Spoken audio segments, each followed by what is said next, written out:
야, 오늘은 일본 침몰이라는 충격적인 예언하고 한음 이덕영과 수종사 그리고 토정기 이지암 선생에 대한 예언 이야기를 해보겠습니다. 제갈량, 삼국시대 총나라의 정치가이며 자능 공명으로 흔히 우리 제갈공명이라고 불립니다. 유비의 책사로 탁월한 지략을 이용해 적벽에서 조조의 대군을 크게 물리치고 형주를 차지했습니다.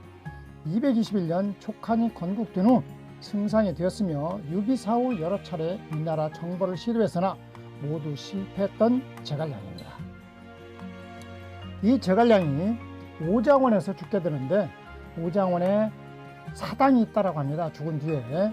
그런데 그 비석은 제갈량이 죽기 전에 글을 새겨놨었던 비석이라고 하는데 500년 후에 총나라를 치러 가고 있는 그런 조참 장군이 있는데 조참 장군이 저 사당이 누구냐 뜨더라 그랬더니 부하들이 절대로 뜯지 말라 했습니다. 큰일 납니다 라고 했다라고 하는데 조참 장군은 내가 책임지고 죽어도 내가 죽으니까 뜨더라 하고 비석을 보고 조참 장군은 기절했다라고 합니다.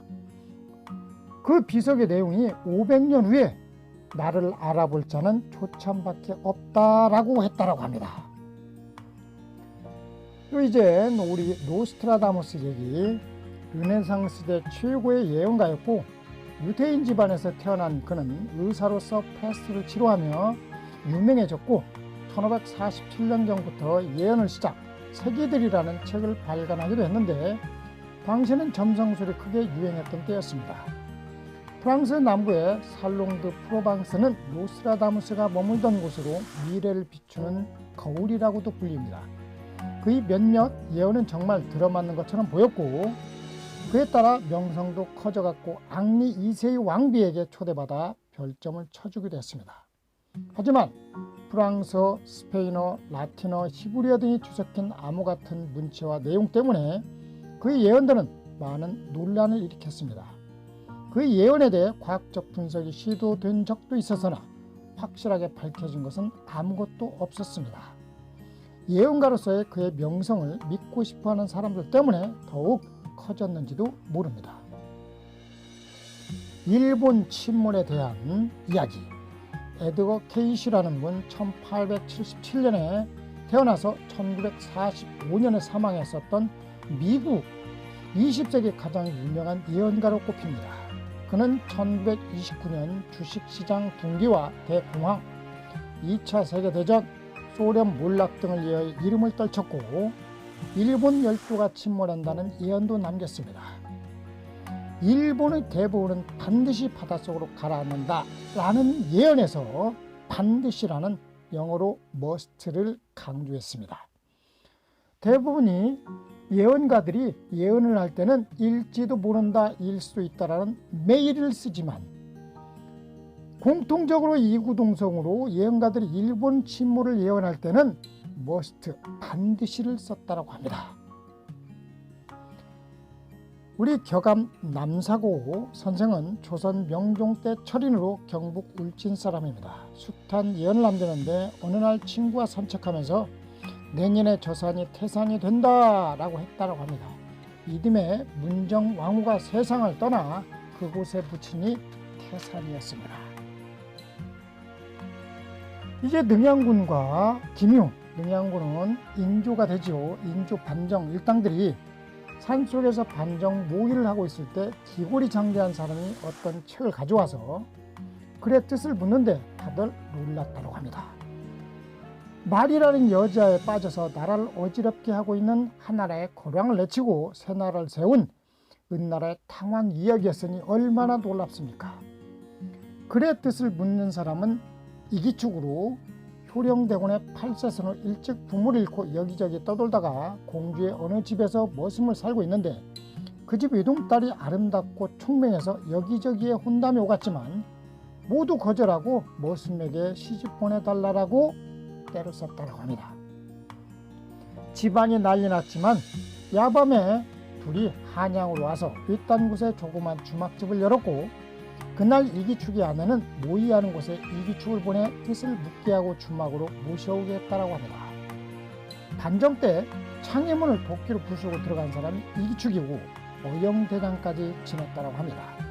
이기축의 아내는 어렸을 때 어느 처사에게 주역을 배우고 여러 가지 술수를 배웠다고 하니 여인으로서 얼마나 놀라운 일입니까? 수종사와 한음 이덕영 이야기. 한음 이덕영은 1561년 명종 16년에 경기도 광주에서 태어났습니다. 그의 조부 때부터 가세가 기울기 시작해서 입에 풀칠하기조차 어려웠지만 어렸을 때 천재적인 모습을 알고 한양으로 이사하고 있을 때 거짓골에 그의 모습을 본 토정 이지암 선생이 조카 판서대감 이선혜에게 딸아이를 한음과 정혼해야 한다라고 난리를 쳤다 합니다. 거짓골의 한음의 모습에 기가 막혔지만 숙부의 예지와 지혜를 아는 터에 결혼시켰고 한음은 21세에 과거에 급제하고 31세에 대제하게 되었습니다. 당시 영의정 3명과 대작 1명이 버금간다고 한 시기였는데 영의정인 흠이 있어도 되지만 대제학은 사돈의 8촌, 외가의 8촌까지도 흠이 없어야 가능한 직책이었습니다. 38세에 영의정이 되었고 3번이나 영의정이 되었으며 웅길산 수종사 근처 별서터에서 53세에 사망하게 됩니다. 이 웅길산 아래, 즉 정확하게는 절상봉 아래 수종사, 우리 천년고찰이라고 하는 그곳에는 우리 보물도 한 점 있습니다. 예언자 홍교관이 어느 날 자신의 운을 보고 관가에 잡혀가 죽을 운명이라 살 길을 찾으니 황시성이 자신을 살릴 사람이라 라고 해서 황희정성을 찾아가 신수를 보고 셋째가 형조판서될 운명이라 나중에 살려준다는 약조를 받아놨는데 당시의 세조는 무당이나 역술가들이 혹세에 문이 난다라고 잡아들였고 홍교관의 자리에 무엇이 들어있으며 몇 개인지 맞추지 못하면 처참하리라. 쥐이며 3마리라고. 자리에 있는 것은 쥐지만 1마리였을 뿐이었습니다. 당시 형조판서 황수진, 황의 셋째 아들이에게 부탁하니 20년 전 자기가 써준 약조가 분명한지라 세조에게 찾아가 탄원하니 뱃속에 새끼가 2마리가 있었다고 합니다. 얼마나 놀랍습니까? 또한 숙종이 수원에 미행을 나갔을 때 지금의 파장동 근처 계곡에 묘를 파고 있던 떡거머리 총각에게 뭐하고 있냐고 물으니 어머님 묘자리 파고 있다라고.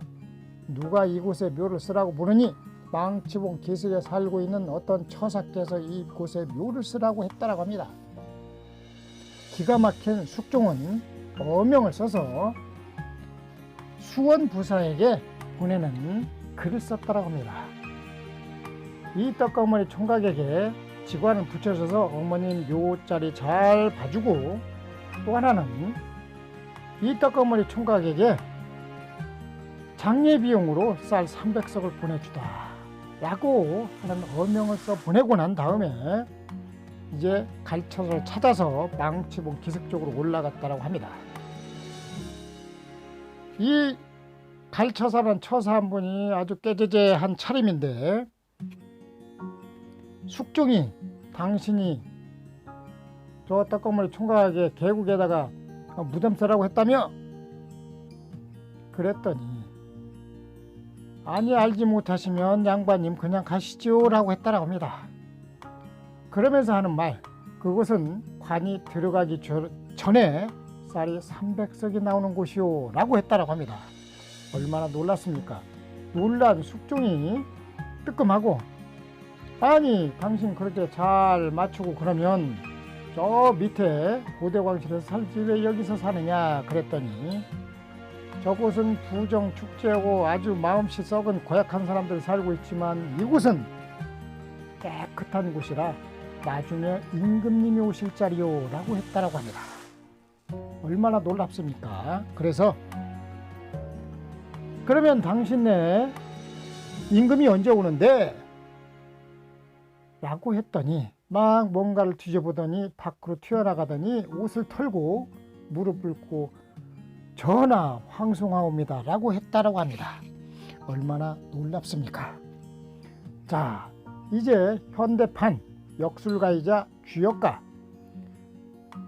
신촌에 있는 그 계룡산 도령이라고 하는 분, 그것이 알고 싶다 해서 나왔었던 이야기인데 우리나라 7대 역술가하고 주역가들이 모였습니다.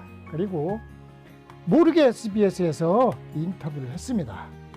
두 사람의 사주를 가지고 궁합을 보러 그랬더니 좋다 나쁘다, 어떤 사람은 너무나 좋다, 어떤 사람은 너무나 나쁘니까 헤어져라.